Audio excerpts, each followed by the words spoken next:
Hey there, welcome to our AP Legal Zone podcast, brought to you by AP Lawyers. We are your top fix for all weekly law updates, including family, immigration, wills, and estates law. Just a friendly reminder, we are not your lawyers, and everything contained in this podcast is for entertainment purposes only and not to be construed as legal advice. Be sure to subscribe to our podcast so you can stay connected with any updates and get notified about our new episodes.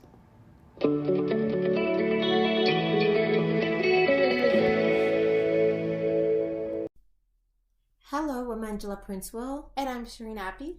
And our topic today is steps in your family law court matter. In our previous episode, we had talked about the various dispute resolution options if you're going through a separation. And if at this stage you think court is the best process for you, our goal is to walk you through what that entails, starting from the beginning. Correct, Sherine? And there is a lot of different steps. Yeah. And you might not have to go through all of them, but the initial starting point is bringing an application. Now, this is under the assumption that you don't have an existing court order that you're trying to vary, but it's really a new claim that you're starting. And with that, you could bring in your application a claim for a divorce, parenting claims for decision-making responsibility and for parenting time, child support, spousal support. Let's just say there's a lot. Literally anything. There's a page full of claims that you can make, and there's boxes for others. So you can make any claim under under the law that's related to your family law matters. So sometimes for efficiency's sake, for example, a claim that you could have ordinarily brought maybe in civil court, if it's connected to your family law matter, for example, it would be appropriate to put it all in there. So that's your application is the starting point. There's forms that go with that depending on what you're exactly. You're so if you're making a claim for support, you do need to attach and also prepare a financial statement. Mm-hmm. And depending on if you have property, you would also prepare a more detailed financial statement. And with a financial statement, it sounds as fun as it sounds that fun. It really is kind of all of the financial circumstances, expense budgets, depending on if you're claiming for spousal support, it would add for a proposed budget and things like that. And if you're seeking child support, it would be relevant for that time as well. You would include your notice of assessments for the last 3 years. The court really does. They will reject your materials, mm-hmm. to say the least, if you do not have them attached to a financial statement when you're seeking a claim for support or making property claims. So please remember that you do need your notice of assessments for the last 3 years. So if you're thinking of starting a court application, put your mind to gathering that information from beforehand. Yeah. And if you have children and there's parenting decisions that would be involved, then you need to include an affidavit for custody and access. Actually, it's probably not called that anymore. That's the old name. So there's an affidavit for what's it called now? It's for parenting. Yeah. So for the uninitiated, on May 1st of 2021, the court, a lot of changes were made to the Divorce Act and the Children's Law Reform Act, and there's been a lot of change in terminology. So if we do slip back and say custody, for all intents and purposes, we mean decision-making responsibility, and access is now just parenting time. So reverting back to old habits and calling that the affidavit for custody and access, it no longer exists because we don't speak in terms of custody and access anymore. Exactly. So that's kind of the first bundle that you would prepare. Yes. And in your application, it would be the material facts that you're relying on for your claims. So after you've completed your application, if the financial statement's relevant, you would have that. And if parenting is relevant, you would have an affidavit for parenting and decision-making responsibilities. And then from there, you would you would actually get the application issued with the court first. So that's, in layman's terms, it's just a seal for all. It's just a and fancy, the signature of a court clerk. Yes, it's just a seal to certify that you have everything ready. And then from there, you would actually go ahead and serve the other party. And you can't do that yourself. So remember, if you are considering being self-represented, that you have the appropriate mechanisms in place. That has to be served properly. Yeah, and it has to be by personal service, so it's not appropriate to just mail it to them in this case. Now with COVID considerations at this point, I'm not really sure what the rules are regarding personal service. So you can actually do you can do email, for example, or alternate to personal service, but you do need to take additional steps to make sure that it was served, that you had consent to do it that way, and that they acknowledged service. So if there's another lawyer on the other side, service via email is a little more appropriate, because they can prepare the acknowledgement of service and confirm that they received service, and then that way you could file your materials, which would be the next step. So under normal circumstances, you want to have a process server actually take it over to the other side and hand it to the other person, and they would usually prepare an affidavit for you. Yes. Right? So as soon as that's done and they effect service, so sometimes they may have to take multiple attempts, but let's say service is effected. So service takes effect the next day, and from 30 days later, that's when they're required to serve the responding materials. And a responding material is an answer. Yeah, I want to jump in there and say it's 30 days if they're in Ontario. Oh, yes. So if they're outside of the jurisdiction, then they get 60 days. And then if they're part to any signatory countries that require special service, you might actually have to go through that process first. And, that's a very interesting subject, and we cannot even touch on that today. So we're imagining you're in Ontario, yes, and it's more of a simplistic procedure from there. So within 30 days, they have to respond with their claim, which is an answer.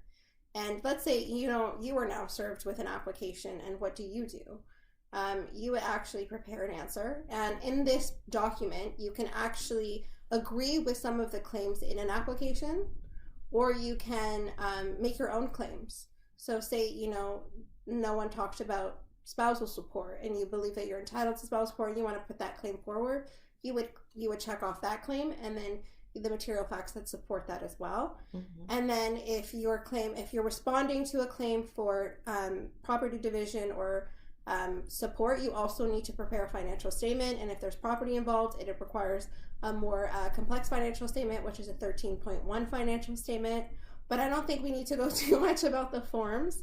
And then again, if they've brought up claims respecting parenting, then you would also need your own affidavit for parenting and decision-making responsibilities. Okay. So after you've for the answer, you really just have to serve it on the applicant. Yeah. And if you think there's any other party that needs to be added, then you can make them you can add them to the process at that time. So an example would be if there's property that's involved that maybe belong to a parent, and you feel that it's important for that parent to advance their own claim, then you can add them there. So there's ways around that. If we try to explain it, it may sound more complicated, but in the most simplistic form, the first person files the application and whatever other forms that they're required to, if they're depending on what claims they're making, and then you have to file your answer, and you might have to file similar forms as well if they're asking for support, property division, or parenting orders as well. Okay. And then there's the reply. So after the answer is filed, the applicant gets 10 days to file a reply. Here's a rookie mistake I see all the time with even young lawyers, which is filing a reply to dispute the claims in the answer. You can take it for granted that the judge knows that everything in the answer is untrue, and you don't agree, and you dispute it. Don't just, to put it simply, let's say A says, I want, I'm trying to think of a simplistic example, but the point is, if it's something material, then obviously file a reply. But it's not a reply. It doesn't go towards the substance, I think. Yeah. So if they're just irrelevant facts, maybe to inflate the situation and, putting irrelevant examples about incidences that happen. I mean, sometimes when a situation of abuse is brought up out of nowhere, sometimes people, I get the urge to No, that's different. So let's say something like, I took John to the playground every single day.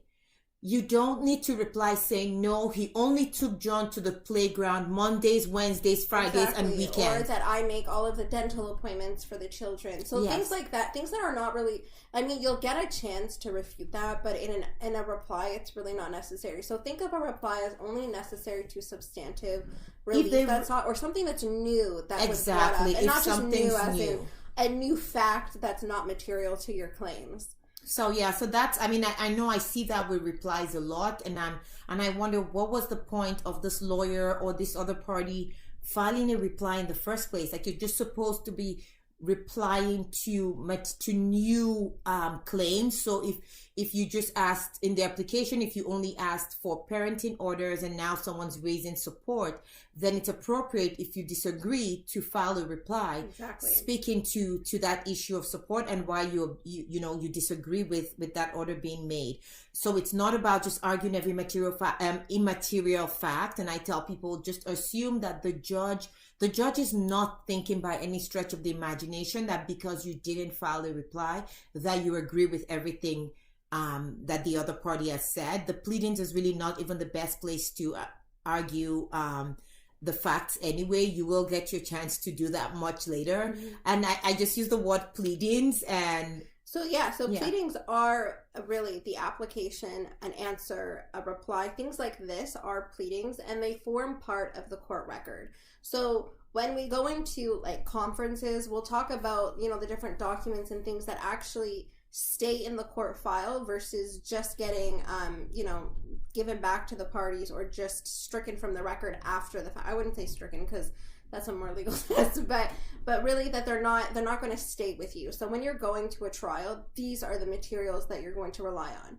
Know that in this process, you can also amend these pleadings at any point. So let's say in your initial application, you didn't think about, or you didn't have a lawyer and you didn't put a claim for spousal support or a certain thing that you wanted to. Mm-hmm. You could always amend with the court's permission, and within a certain timeline, you could just amend without the other side's permission. But to be honest, by that point, you're most likely going to need the court's permission, and it's past that timeline. Yeah. So once you have the answer, the application answer reply, then the next step would usually be your first appearance if there's no property claim. Yeah.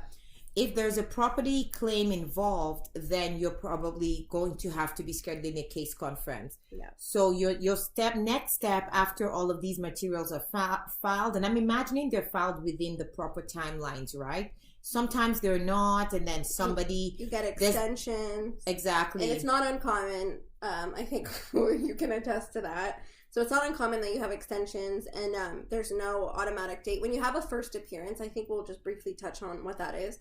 It's a purely administrative court date, and it's in front of a Rule 39 clerk, which is essentially a clerk that just wants to ensure all of the materials have been filed, and now the parties can go ahead and book their case conference. Exactly. Yes. So it's not like to be nervous about. A lot of people get really stressed out about it. Mm-hmm. But it's purely administrative. Either, the party can attend or your lawyer alone. And by this time now, they're really just doing teleconferences. Yes. So it's all on the phone. Yes.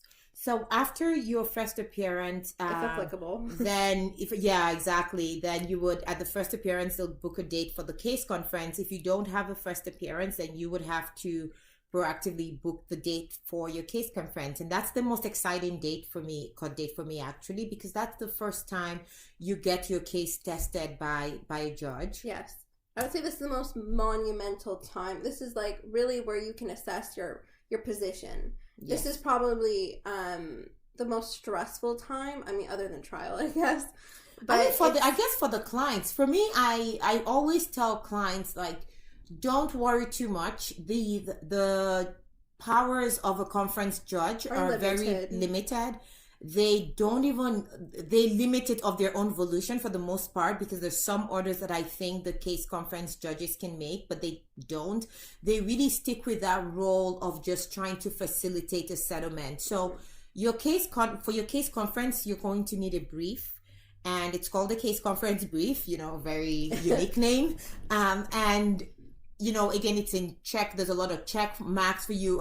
It's a form with a lot of check boxes for you to go through, and there's areas for you to enter your facts as well. Exactly. And this is probably where more the detail comes in, and where I kind of, I try to tell my clients, what the things that you really wanted to bring in the application, those things that were more detailed, things that weren't really substantive, but now can be addressed. This is kind of where they go. I mean, I'm not saying everything under the kitchen sink. Well, we have strict page limits these days. Because sometimes judges might gloss over it. But the reality is they're seeing so many different cases, and they have large caseloads. So you need to make it concise. You need to make it to the point. But as well, you need to be, you need to provide those facts and those details that are appropriate. Yeah. So at your case conference, the judge would try as much as possible to narrow the issues for you, right? So settlement is always the goal, but at the very least, they want you guys to come together and really narrow the issues as much as you can, because sometimes people just throw every claim out there, and the judge, and I mean, and a lot of experienced lawyers would do that between themselves anyway before the conference, and that's the way it should be, so that your case conference is more efficient. But in a case where people just can't see eye to eye, then you get the opinion of the judge. My favorite part is hearing the judge disagree with me, because I recognize that sometimes I am so tied to the case that I might be looking at things through a tunnel vision. And I know it's very difficult for my clients to hear the judge disagree with them. It's not fun for me, but I know it's very valuable. So I always coach my clients and say, you might not hear me arguing with the judge, because that's not the point. They're not going to make a decision on your matter that day. They're not even likely to make a decision on your matter at all. But I want to hear from a third party that's not the other side, the weaknesses they see in my case. And I don't necessarily agree with the judges. It's not about agreeing or disagreeing. It's about hearing what somebody else that's in a position to make a decision on my matter, how that person views my case. And all I have to do when I leave in the areas that they disagree with is I can tweak my argument a little bit. I can adjust my position, because the goal is to get my client the result at the end of the day. It's not about winning points with this one judge. Now, having said that, obviously there's a psychological effect that comes with that, because you don't want the other side overly empowered and thinking they're right just because they've heard it from a judge. Yeah. So we try to strike that right balance. There's a time where you need to really clarify to a judge so that they don't overly, empower the other side in their position. But there's also times where we're quiet, not because we can't argue, but because we're taking notes, we're listening. The judge may have hit a point that we didn't see in our case, and we know that if we add that or we tweak things, it would make your case even better. And honestly, sometimes you may even get a completely different and better angle for your matter that you may not have even seen, right? So just trust us sometimes when we're not just jumping up and arguing with the judge. Yeah, trust me, it's never gone well when you argue with a judge. So that's one word to the wise. It's not, I know sometimes, it's the TV of all of it, but it's never wise to argue with a judge. Yeah. So another important reason, or I know what makes the case conference significant, is the fact that we can't bring motions before a case conference. Yes. Except in the case of urgency. And the tests of urgency are, there are different areas. So if there's dire financial need, if there's child protection matters that need to be addressed prior to a case conference, and I would just say dire financial need, they mean dire. It doesn't, if you have a line of credit you can use and it's not $0 and your door isn't being broken down by the banks, like there's no it's almost closure, not urgency. You don't need that. So let's just put it simply by saying it's a very hard test. It's not impossible, but it's a very high threshold. And so the reason, and it's very simple, the courts really want to discourage people bringing motions before having that opportunity to sit down and hear the recommendations of a judge regarding their matter, before having a judge, because the judges do try, a lot of consent orders. I would say many of my case conferences end up with consent orders, right? Both sides. What are consent orders? Yeah. So consent orders are when both sides agree. So I had said earlier that the judge at the case conference is not likely to make an order on your case. Unless it's more unless both sides agree. Those are the kind of even then at a case conference they're very it's very, if it's necessary disclosure, such as very basic financial disclosure, you will get that order, or they will strongly. No, even child support they will. There's a lot of orders they have the powers to make, but for the most part a lot of them focus on just trying to narrow the issues for you guys and that sort of thing. So having said that, the consent order is sort of the way to go about. Many of them would, if one party is not providing disclosure, usually it's because of reasons that maybe are unreasonable. And so, having heard from the judge, they would usually, for the most part, change their positions, at least narrow down the issues. And that's the point of a case conference, and really any conference. And their role is to narrow the issues between the two of you. And so, when you reach a settlement on the different disclosures, you get the judge's recrecommendations regarding disclosure, potentially any other issues. So and if you guys agree, you sign that, you get an order. You write in its simplest terms. You write out the terms you've agreed to, and it gets made into an order. That's really a consent order, is an order that both sides agree to. Okay, so, I kind of forgot where we were going with that. So we were saying the significance of the case conference is that after the conference, you don't need to show urgency to bring a motion, which is great, because if you're not getting your order at a case conference, if you can't meet the test of urgency, but you cannot afford to wait, you can't afford to wait any longer, and you really need that, interim order, then a motion is the way to go. So Sherine, do you want to explain very briefly what motions are? So motion is either an interim or a final decision, especially if it's something more like parenting schedule or something small, a pickup location. If you need spousal support, they can make an interim order respecting that. If you need retroactive support, that would most likely be a final order. But things like that you need an interim decision on, because the case management judge does not have the ability to award such orders, and you need to go ahead and get that determination. You would bring a motion. Do you want me to go through the procedure of the motion? No, I think we should leave that for another day, because it's a lot. But in its simplest terms, if there, a motion is a proceeding that's used to deal with issues that cannot wait until a trial. Because when you start that application, the end is the trial. That's really the very end, a trial, and the judge makes a decision. But there's lots of steps as we're going to go through, we're just still at the case conference stage, and this is your first time in front of a judge. And so if you're if you have an issue that cannot wait until trial, then a motion is required to deal with that. And obviously there's a lot of forms that go with a motion and things like that. Timelines. I mean, I'm sure lots of you have heard what motions are.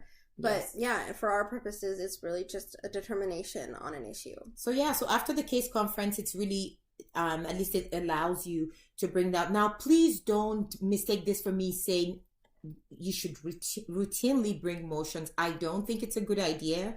I think consent orders are better. I think it's always better for the parties to come to some sort of agreement between themselves. But sometimes your hands are forced and you just can't wait. Frankly, for me, if an issue comes up and I have a settlement conference, for example, in a few weeks or even a month, and it's something that can wait, I would wait to get to a conference before bringing a motion. Yeah, because sometimes you might actually settle at the settlement conference, which would be the next step after a case conference.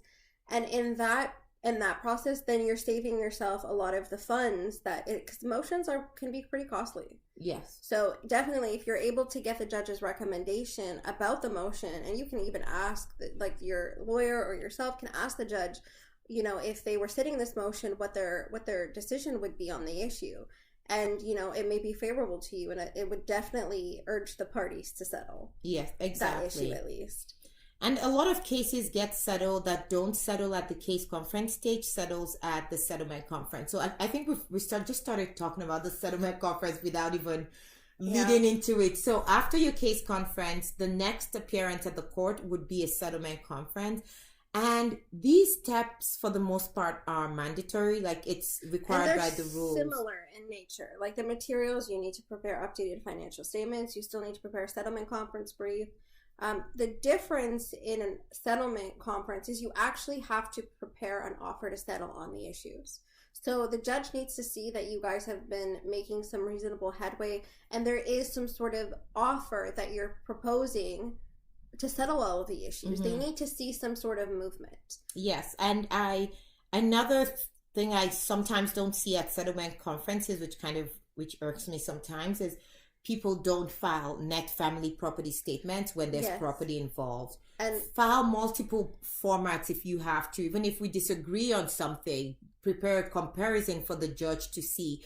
You're at your next court stage, be a little bit more prepared. It's every court step, I think, takes time and money for the parties. So don't be prepared. Don't come unprepared. And for those of you wondering what a net family property statement, it really is both of your financial statements if there's property involved, and it's just a combination of both of them together. And so the judge, and if you have difference of opinions, then there's a comparative for the judge to follow along. So not only is it made it easier for the judge to provide the recommendations, they now have a starting point to look at, and they can actually see what the differences are, and it really helps move the case along. Yeah, and in the future we'll talk a little bit more about the net family property statement, but just understand that it's one of the materials that you're going to need as part of your court process if there's property issues involved. And so when you attend your settlement conference, if you're not prepared, if the issues are still not narrowed, if there is disclosure outstanding, if someone still, I don't even know. If something is just not where it should be at the stage of a settlement conference, good for you. They get to put you to another settlement conference. Yes. And trust me, when I say that there's no end to how many settlement conferences you can have, like I could tell you, I mean, to be honest, I think the most I've maybe seen is 4. Yeah. Well, I've not been that unfortunate, thank goodness. But even by the second time, right, it's frustrating for you because you're in front of a judge that's not going to determine all of the issues, right? And that's why it's important to be prepared. And I know that we're all guilty of this. After court, we put things aside and then it only comes to mind before the next court date. It's not the most efficient way to do things. You really want to take advantage of that time between conferences.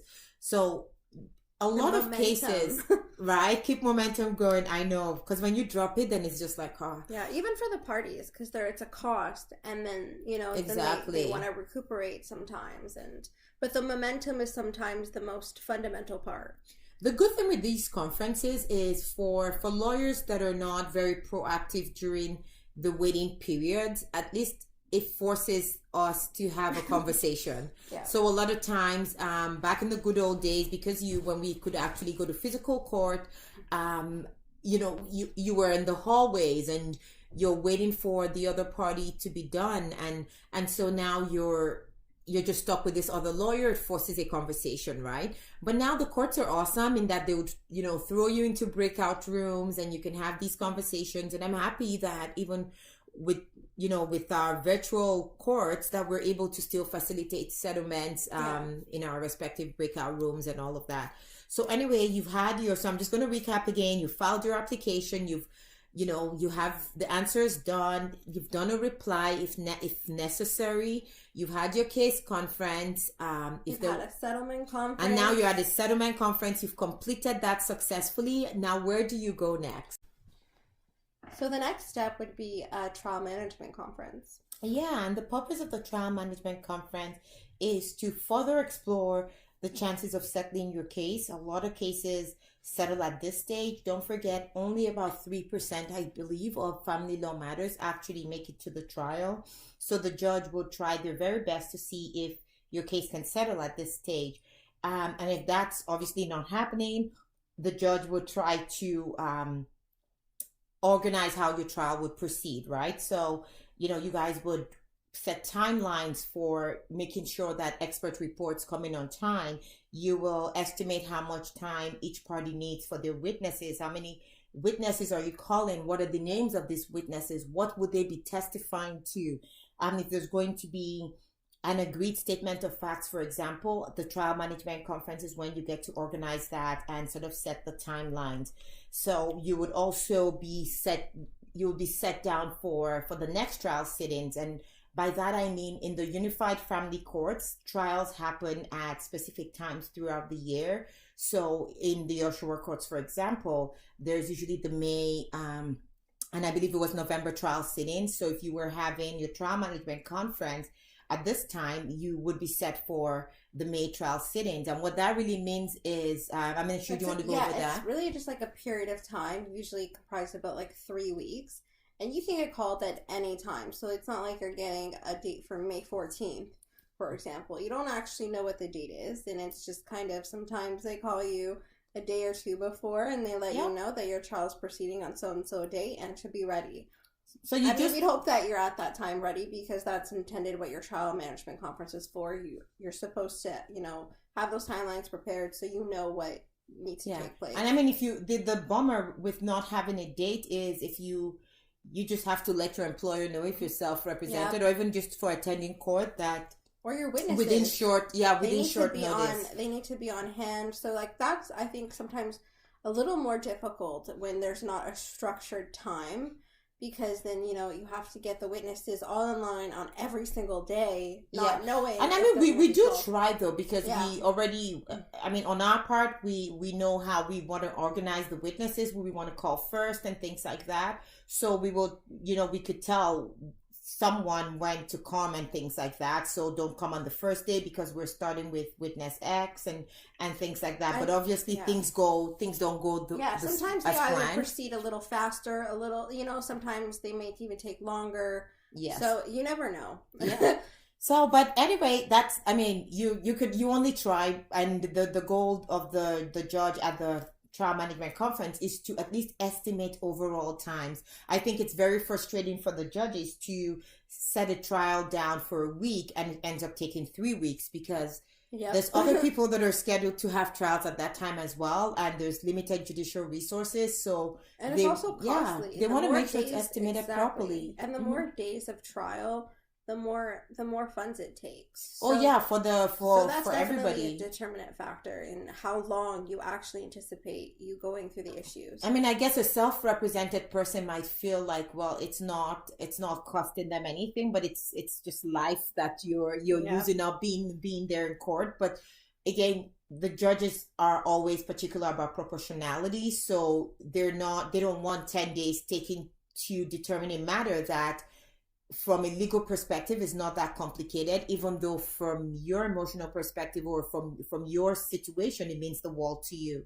Yeah. So anyway, all of that gets organized at the trial management conference, and you would also, so Sherine, let's kind of go over sort of the materials that you would need. And you usually file this after your trial management conference, but in advance of the trial. Yeah. So expert reports, and evidence, you actually need to provide those in advance. And this is also for the report to also be read and to have a computing expert also testify or prepare a report. So it's generally 90 days for you to file your expert report, and the other side has, I can't remember the number of days that they have as well. It's all in the family law rules that they have, and it would also be on the form. So after your trial management conference, you would get, the forms back, the trial scheduling forms that would have set timelines, and it could exceed, or if you guys are comfortable with it, it might even shrink the timelines that are required by the rules. Yeah. You can also file your opening trial statements if you want. Yeah. You don't have to. I generally like to, because it gives the judge something to look at. And for me, just even putting... It's like a nice summary of your case. Yes. And it really is just like a very concise statement about what the evidence that the judge intends to hear today. Yes. So I like it for that. Yeah. So what I also, even though I submit written opening trial statements, I also like to speak to it as well in court. So I'm not necessarily reading what I've written, but it's kind of it all ties in, and it's nice for the judge to have, and even if you have to read it, if you're self-represented, it helps because then the judge can follow through. It just keeps you focused, right? So there's your opening trial statement. There's your book of exhibits. I don't know if you mentioned that earlier. Yes, the book of exhibits is the evidence that you wish to tender as evidence to the judge. Not all of your actual, exhibits are going to be introduced as evidence, but that's really the book of everything that you want to bring. So in a practical way, at trial, you might serve 1,000 pages as part of your book of exhibits, but all of it doesn't go to the judge. The judge only gets what's actually referred to at trial. So if you present, if you have exhibits A to Z, and during the trial, you only refer to A to C, that's the only thing the judge takes. That's the only exhibit that he's going to refer to in making his decision. And everything else, he's not going to deal with. So that's a very important point, actually. Sometimes people have the misconception that just because they've brought their materials to court, you can just dump it all on the judge. Yeah, it's not happening. So you don't. You can have months of text messages, but if you're not making specific reference to those messages, they're not going to be before the judge when he's deciding, when he's taking the evidence, deciding the final decision. Absolutely. So it's very important to know that. So in addition to the book of exhibits, you have your trial record, which are all the pleadings, any, updated financial statements or net family property statements that you wish to rely on. And any affidavits that you wish to rely on as well. Yeah, if you've had motions and things like that, it would be in there. Any orders that have been made so far would all be in your trial record. Then you need to do a book of exhibits. I mean, at this stage, you've done your research. You know what laws are in your favor, and even... So the book of authorities, what did I call that? Book of exhibits. Okay, so my bad. Book of authorities it is. So, and lastly, you have your draft orders. So your draft orders are really everything that you're trying to actually ask for in the trial. You would, write them out. It's really a requirement. So you don't get the luxury of, just not preparing one. It also helps the judge too. So if he's making those orders, it's also ready. He could just copy and paste. Right? Wouldn't it be awesome? Especially in the electronic world now that everything is electronic. Hopefully that's here to stay. So it's a little more streamlined. Yeah, absolutely. And so that's it. After your trial, you can either get an oral decision at the end, or the judge might reserve their decision to be made at some point in the future. And judges usually like to take it up to their cottages. So you might wait a couple months and for a very lengthy, written decision, or you may come back for their oral decision. Yes. So and that's it. So to kind of summarize all the steps we've gone through. So you've had, your application, your answer, your reply, first appearance, if it applies. You've had a case conference, settlement conference, or several settlement conferences. You've had a trial management conference or more than one. And you've also now had your trial, and hopefully you've put your best foot forward all along. You've put forward aggressive offers to settle, to make sure that you hedge against having to pay the other party's legal fees.